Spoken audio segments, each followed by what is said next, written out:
반갑습니다. 허브경제TV입니다. 네, 로보티즈입니다.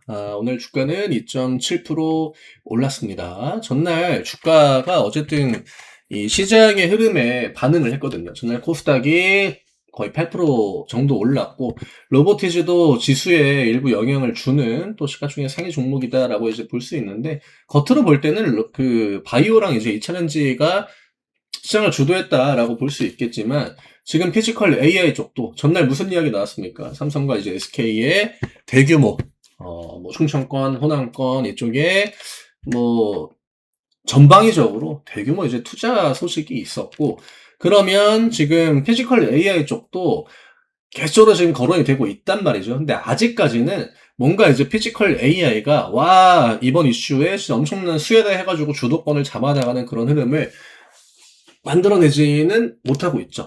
일단 가장 먼저 반도체, 그 다음에 또 그 뒤에 따라오르는 게 이제 전력망, 전력 인프라, 그 다음에 이제 에너지 같은 섹터들. 근데 결국에는 다 순차적으로 내려오고 있습니다. 가장 먼저 중요한 거, 뭐 어디에 투자를 많이 하겠다, 반도체와 데이터 센터였죠. 그러니까 먼저 반응할 수 있는 섹터들이 기회를 부여받는 거고, 그 다음에 이 공장을 지으려면 뭐가 필요합니까? 반도체 같은 경우는 물과 전기가 굉장히 안정적으로 공급이 돼야 되고, 그러니까 얘네들이 그 다음에 움직일 수 있는 거고, 그 다음에 공장을 지을 때 뭐 어떤 식으로 지을 건지, 혹은 어느 공장을 지을 건지, 그 딸려오는 파생되는 섹터들이 굉장히 많잖아요. 삼성 쪽에서 투자 얘기 나온 게 일단 배터리 쪽도 나와줬고, 그 다음에 조선 쪽도 얘기 나와줬고, 그 다음에 이제 피지컬 AI 쪽도 나와줬고, 다 기대감이 있어요. 근데 한 번에 반응을 못한다 뿐이죠.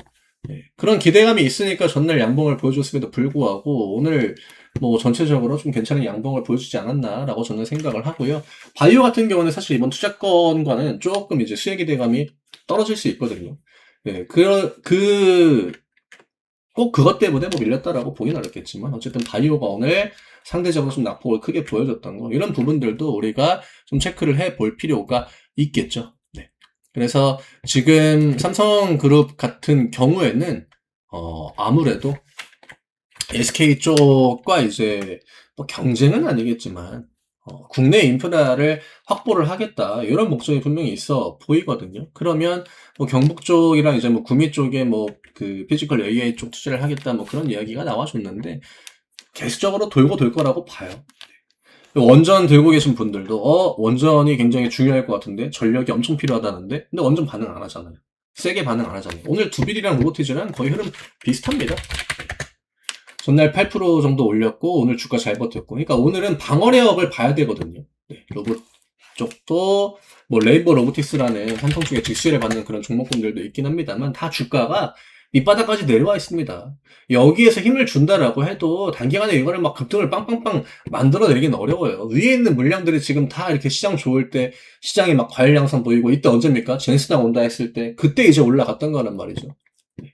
그러니까 조급해할 필요가 없다라는 거고, 상대적으로 로보티즈는 다른 종목들보다는 이 구간을 뚫어내는 시간이 짧을 수 있습니다. 그러니까 뭐 박스권을 이타는 움직임이 나와준 것도 아니고, 가격 구간을 깨는 것도 아니고, 그렇다고 지금 시장이 완전하게 뭐 코스닥을 철저하게 배척하는 그런 분위기로 가는 건 아니기 때문에 로보티즈 주주분들도 조금 여유를 가지고 기다려 보시는 거, 수급은 나쁘지 않거든요. 이게 여전히 삼전과 하이닉스 쪽으로 시장에 그 주도권이 만들어지게 되면은 막 그렇게 티가 나는 수급으로 잡히지 않아요. 그러니까 외국인 기관들이 매수를 해도 양봉이 안 나오는 케이스들이 아직까지는 있다라는 거죠. 네. 이런 좀 구조적인 문제도 조금씩 풀어 나가지 않을까라고 보여지고, 전날에 그 이차전지와 바이오의 강한 반등이 괜히 나왔을까라고 생각하기에는 조금 어렵죠. 외국인 기관들은 여전히 코스닥에 대해서 뭐 좋은 포지션을 좀 갖고 있다. 왜냐면 얘네들이 저점 내려올 때 현물 매수를 굉장히 오랫동안 많이 했단 말이죠. 하루 반등하고 끝낼 정도의 수준은 아니다라고 저는 또 보고 있기 때문에 로보티즈뿐만이 아니라 코스닥에 있는 종목들의 반등이 조금 더 이어질 수 있지 않을까라고 생각을 합니다. 그래서 오늘 이 정도로 정리를 해드리면 될 것 같고요.